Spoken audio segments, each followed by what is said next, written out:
ملکہ زبیدہ بنت جعفر اور نہر زبیدہ کی حقیقی داستان۔ خلیفہ ہارون الرشید کی بیوی ملکہ زبیدہ بنت جعفر بن منصور وفات 216 ہجری عباسی خلافت کی ایک ممتاز خاتون تھیں۔ وہ خلیفہ المنصور کی پوتی تھیں اور اپنی پابندی دین، سخاوت اور عوامی فلاح کے کاموں کے لیے مشہور تھیں۔ زبیدہ ایک عالمہ خاتون تھیں جنہیں عربی، ادب اور فقہ کا گہرا علم تھا۔ ان کے محل میں 100 حبشی نوکرانیاں تھیں جو ہر وقت قرآن کریم کی تلاوت کرتی رہتی تھیں۔ تاریخ دانوں کے مطابق ان کی آواز محل میں شہد کی مکھیوں کی بھنبھناہٹ کی طرح گونجتی رہتی تھی، جو زبیدہ کی دینی جذبے کی عکاسی کرتی ہے۔ انہوں نے اپنی زندگی میں متعدد حج اور عمرے کیے اور اپنے شوہر ہارون الرشید کے ساتھ کم از کم 5 حج کیے۔ زبیدہ نے جب فریضہ حج ادا کرنے کے لیے مکہ مکرمہ کا سفر کیا تو انہوں نے دیکھا کہ اہل مکہ اور حجاج کرام کو پانی کی شدید قلت کا سامنا ہے۔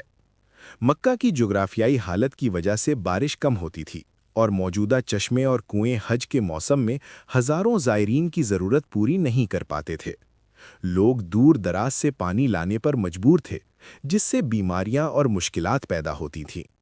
زبیدہ کو یہ دیکھ کر سخت افسوس ہوا اور انہوں نے فوری طور پر اس مسئلے کا حل نکالنے کا ارادہ کیا۔ یہ واقعہ تقریباً 185 ہجری کا ہے، جب انہوں نے حج کے دوران یہ منصوبہ سوچا۔ زبیدہ نے واپس بغداد پہنچ کر ماہر انجینئرز کو طلب کیا۔ مکہ سے تقریباً 95 کلومیٹر شمال مشرق میں واقع وادی حنین کے جبال طود سے پانی کی نہر نکالنے کا پروگرام بنایا گیا۔ یہ علاقہ قدرتی چشموں سے مالا مال تھا، لیکن مکہ تک پہنچانا ایک بڑا چیلنج تھا۔ انجینئرز نے بتایا کہ یہ کام بہت مشکل ہے کیونکہ بڑے بڑے پہاڑوں کو کاٹنا پڑے گا، چٹانیں توڑنی پڑیں گی اور نشیب و فراز کی مشکلات سے نمٹنا ہوگا۔ 100 مزدوروں کی ٹیموں نے کام کیا، جن میں مختلف علاقوں سے لائے گئے ماہرین شامل تھے۔ چیف انجینئر نے زبیدہ سے کہا کہ یہ منصوبہ بہت مہنگا ہے، ہر کلہاڑی کی ضرب پر 1 دینار خرچ آ سکتا ہے۔ زبیدہ نے جواب دیا، کام شروع کرو، خواہ ہر ضرب پر 1 دینار ہی کیوں نہ خرچ ہو۔ یہ جملہ تاریخی کتابوں میں بیان کیا گیا ہے۔ نہر کی تعمیر میں کئی سال لگے اور یہ ایک پیچیدہ انجینئرنگ کا شاہکار تھی۔ نہر زیر زمین اور کھلی تھی، جس میں کنویں، تالاب اور ذخائر بنائے گئے تاکہ پانی ضائع نہ ہو۔ یہ نہر مکہ تک پانی پہنچاتی تھی اور حجاج کے لیے سلسلہ وار تالاب بھی بنائے گئے۔ منصوبے پر تقریباً 17 لاکھ دینار خرچ ہوئے، جو زبیدہ کی ذاتی دولت سے ادا کیے گئے۔ یہ ایک بہت بڑی رقم تھی جو اس دور کی معیشت کے لحاظ سے کئی ملین ڈالر کے برابر تھی۔ جب کام مکمل ہوا تو نگرانوں نے اخراجات کی تفصیلات زبیدہ کے پاس بھیجیں۔ زبیدہ اس وقت بغداد میں دریائے دجلہ کے کنارے اپنے محل میں تھیں۔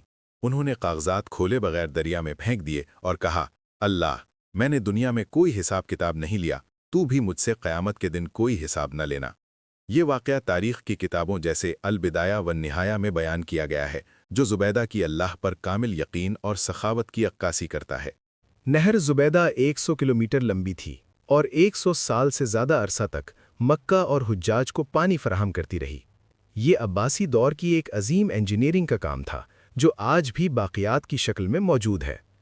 زبیدہ نے نہ صرف مکہ بلکہ بغداد سے مکہ تک کے راستے پر بھی کنویں اور تالاب بنوائے، جن میں 100 تالاب شامل تھے۔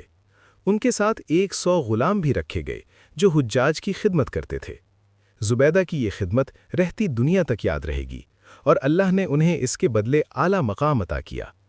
اللہ تعالیٰ ملکہ زبیدہ کو جنت میں اعلیٰ مقام عطا فرمائے اور ہم سب کو ان کی طرح سخاوت اور دین کی خدمت کی توفیق دے، آمین۔ اگر ویڈیو پسند آیا ہو تو لائک اور سبسکرائب کرنا نہ بھولیں۔